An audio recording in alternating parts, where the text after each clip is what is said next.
Hi everyone, welcome to Resolutely in Pursuit of God.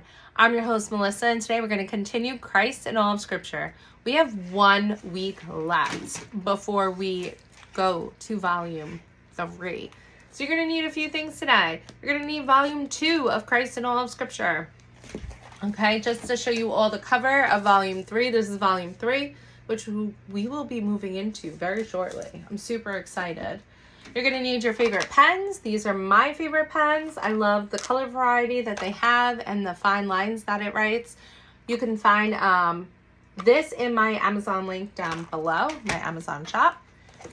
My Bible quoting sheet, I use this every time I sit down to do this study. It's super helpful, and you can get this in my Etsy shop.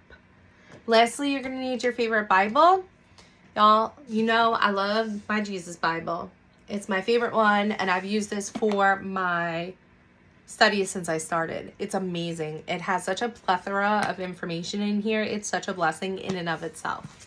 Let's dive in. Week 25 Introduction. This week you will study the account of David and Goliath in 1 Samuel 17, 41 to 50, as well as Paul's encouragement to the Corinthian church in 1 Corinthians 1, 26 to 31. You will learn that God's wisdom far surpasses human wisdom, for only God would choose to have his only son die for the sins of guilty people. In doing so, you will become encouraged to trust less in your own wisdom and more in God's limitless understanding. And just so you guys know, we have 1 more week before we're on volume 3. All right. Day 1. The Philistine came closer and closer to David with the shield bearer in front of him. When the Philistine looked and saw David, he despised him because he was just a youth, healthy and handsome. He said to David, "Am I a dog that you come against me with sticks?" Then he cursed David by his gods. "Come here," the Philistine called to David, "and I'll give your flesh to the birds of the sky and the wild beasts." David said to the Philistine, "You come against me with a sword, spear, and a javelin, but I come against you in the name of the Lord of the armies, the God of the ranks of Israel. You have defied him. Today the Lord will hand you over to me. Today I'll strike you down, remove your head, and give the corpses of the Philistine camp to the birds of the sky and the wild creatures of the earth. Then all the world will know that Israel has a God, and his whole assembly will know that it is not by sword or by spear that God saves, for the battle is the Lord's. He will hand you over to us." When the Philistine started forward to attack him, David ran quickly to the battle line to meet the Philistine. David put his hand in the bag, took out a stone, slung it, and hit the Philistine on the forehead. The stone sank into his forehead, and he fell face down to the ground. David defeated the Philistine with a sling and a stone. David overpowered the Philistine and killed him without having a sword. All right, so this is a push-pin moment, and if you've been watching for a while, you'll know that I always talk about a moment in time where things have changed, and so this is a push-pin moment. So this is the story of David and Goliath, and David enters with a staff, 5 smooth stones, a sling, and no armor, because he's not used to wearing any armor.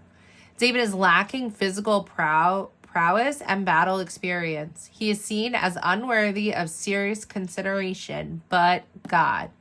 We also need to know that David is a shepherd. So this Philistine is Goliath. So see page 166. And so we have some information about Goliath here. Goliath's approach signifies the growing threat against God's people. The Philistines were a constant adversary to Israel, symbolizing the forces of the world opposed to God's covenant people. This is a test of faith, where David's reliance on God versus Goliath's reliance of physical might.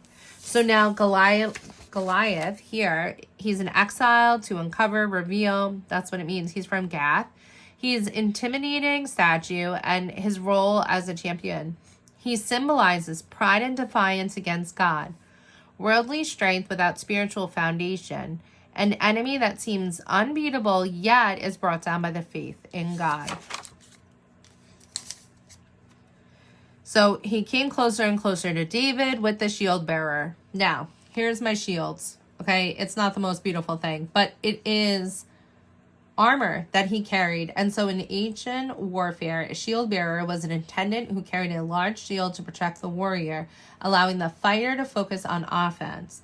This emphasizes Goliath's formidable nature and the military practice of the time. David approaches without any protection. How great is our God?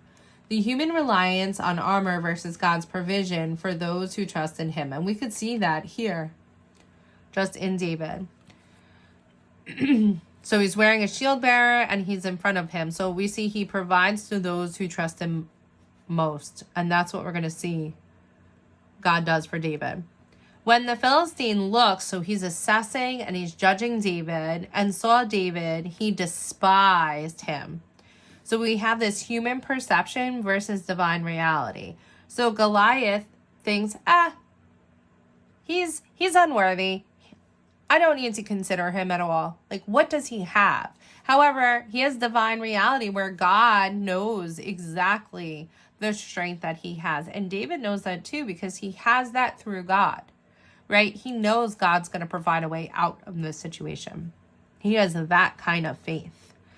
Because he was just a youth, healthy and handsome. So God's choice is not based on outward appearance, but on the heart. And God knows David's heart. He said to David, "Am I a dog?" So dogs were not loving pets at this time. And so this is a really significant insult, implying worthlessness and contempt. So this is showing Goliath's arrogance and his pride. That you come against me with sticks. Then he cursed David by his God. So Goliath's curse reflects his reliance on false gods. And the act of cursing highlights the spiritual battle underlying the physical confrontation. It sets the stage for the demonstration of the true God's power over the idols of the Philistines. God triumphs over pagan deities, and we see that in the plagues in Egypt, Exodus 7 through 12. We also see that in Elijah's challenge to the prophets of Baal, 1 Kings 18. Come here. So he's taunting and challenging David. The Philistine called to David, and I'll give you your flesh to the birds of the sky and the wild beasts. So this threat is a common expression in ancient warfare, symbolizing total defeat and humiliation. The imagery of birds and beasts consuming flesh of the fallen is used elsewhere in Scripture to denote divine judgment or complete destruction. Jeremiah 7:33 and Revelations 19:17 to 18. Goliath underestimates David's reliance on God. David said to the Philistines, so we need to know that this location is the Valley of Elah. It's a significant location for battles between the Israelites and the Philistines. You come against me with a sword, spear, and javelin. So this is standard military equipment of the time. But I come before you in the name of the Lord of armies. So the Lord of armies, or also known as Lord of hosts, refers to God as the commander of heavenly armies, indicating divine power, sovereignty. We see that David relies on God's strength rather than human means. The God of ranks of Israel. So we see he's the protector and he's the leader of Israel. You have defied him. So Goliath's challenge is not just against Israel, but God himself. This is a direct affront to God's authority and honor. David's statement highlights spiritual battle versus physical. Goliath's blasphemy against God seals his fate. And so we see that David's faith and courage is here, and he's relying only on God's strength. Today the Lord will hand you over to me. So David's declaration reflects his unwavering faith in God's sovereignty and power. Today, I'll strike you down, remove your head. So instead of strike, some translations have deliver. So the act of cutting off a head symbolizes total defeat and humiliation of the enemy, a common practice in ancient warfare to demonstrate victory. Judges 7:25. This foreshadows the ultimate defeat of evil through Christ, who crushes the head of the serpent, symbolizing the triumph over sin and death. So he's going to remove your head and give the corpse of the Philistine camp to the birds of the sky and the wild creatures of the earth. So we see judgment here, God's judgment. So this imagery of leaving bodies unburied for scavengers is a sign of utter defeat and disgrace in ancient Near Eastern culture. Deuteronomy 28:26. It signifies the complete destruction of the Philippine threat and a warning to other nations. This act also reflects God's judgment against those who oppose his people, aligning with prophetic imagery found in Revelation 19:17-18, where the enemies of God are defeated. Then all the world will know that Israel has a God. So we see David's goal is to glorify God and make his power known to all nations. God's power. Not David's power, but God's power known to all nations. And this whole assembly, so it's a public event, it's witnessed by both armies, will know that it is not by sword or by spear that the Lord saves. So we see divine intervention. We see his presence power here. For the battle is the Lord's. So this affirms God's complete control over the outcome. God is a true warrior who will fight on your behalf. Salvation comes through faith and not by human effort. And we see this in Ephesians 2:8-9. He will hand you over to us. David's confidence in God's deliverance is evident here. This assurance is rooted in the covenant relationship between God and Israel. God promised to protect and deliver his people. This phrase also points to the prophetic nature of David's kingship, as he is the type of Christ who defeats the spiritual enemies of sin and death. When the Philistines started forward to attack him, David quickly ran to the battle line and met the Philistines. So we see challenges and trials that believers face requiring faith and reliance on God. And we see David's faith and courage trust in God's deliverance. So David's action of reaching into his bag, which is what we're going to read next. So David put his hand in the bag, signifies preparation and faith. He uses what God provided, just like Moses and his staff, Exodus 4:2-4. So he reaches in, he grabs a stone and slung it.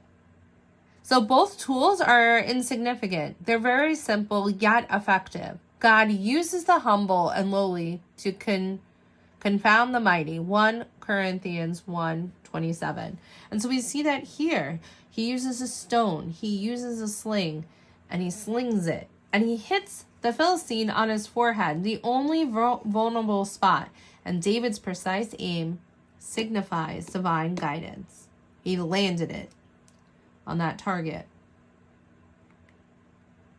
The stone sank into the forehead and he fell face down to the ground. So this is the totality of God's victory. We see submission and defeat, a sign of humiliation and surrender. David defeated the Philistine with a sling and a stone. David overpowered the Philistine and killed him without having a sword. And this victory foreshadows the ultimate triumph of good over evil.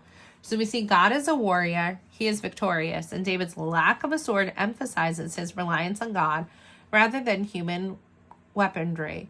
Victory comes not by might nor by power, but by God's Spirit. David's action in striking down Goliath is a decisive moment that demonstrates God's deliverance. It signifies the defeat of the enemies of God's people and the establishment of David as a leader chosen by God.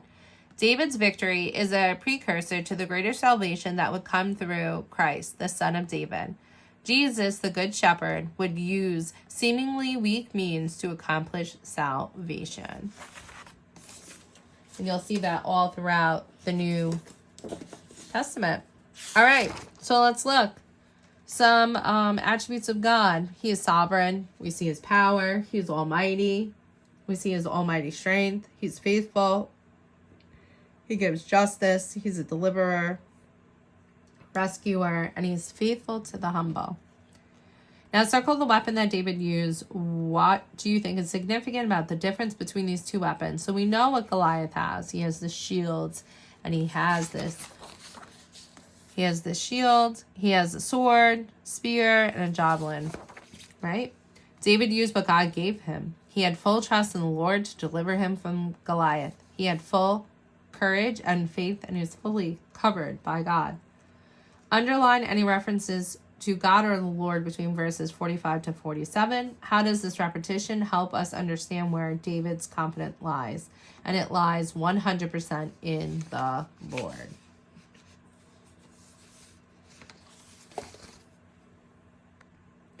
Day 2. Read 1 Samuel 17, verses 1 through 32. How does this passage describe Goliath? So we see him as a champion. He has armor and his weapons, his role and his challenge. And we also see his defiance and his arrogance. Read Judges 1, 18 through 19. According to these verses, why did the Israelites fear the people of the plain? Now think back to the description of Goliath in 1 Samuel 17, 4 to 7. Why do you think the Israelites feared him? The Israelites felt underpowered and vulnerable, even though God was with them. How often do we look at our own Goliaths or iron chariots and think that's too big, too strong, too much for me, instead of remembering who fights for us? Are we placing more weight on what we can see or on the power and promises of God? And our last question for day 2 is read 1 Samuel 17, 33 to 37. What gives David confidence that the Lord will fight on his behalf? So he has personal experience with God's deliverance. He has a track record of God's faithfulness, and he knows that God is faithful. He has confidence rooted in God, not self. And he has unshaken faith despite opposition. So that is it for day 1 and 2, and I will see you all for day number 3. If this was helpful in any way, shape, or form, please hit that roll call button, hit subscribe, and we will see you for day 3.